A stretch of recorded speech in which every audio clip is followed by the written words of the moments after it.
Hello everyone, hope everyone is fine and doing good. So what's the update? Well, update is we are going to start a new video lecture series on all the topics that are vital part of upcoming physics exam, including CBSE, NEET and well, JEE formats. Although all these exams are going to be scheduled next year 2025, but it doesn't mean that we have much time to get invested. So what is the strategy? Well, to ensure consistency, all the videos will be delivered in sequence so that every concept can be understood thoroughly in a consistent way. Apart from this, there will be an assignment at the end of each video and the solution will be discussed in the next one.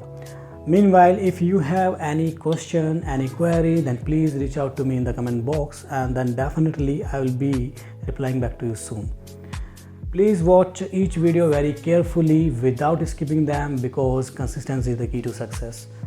Believe me, in the next few months there's going to be something amazing and beneficial for all the students. So that's all for today. See you in the next one.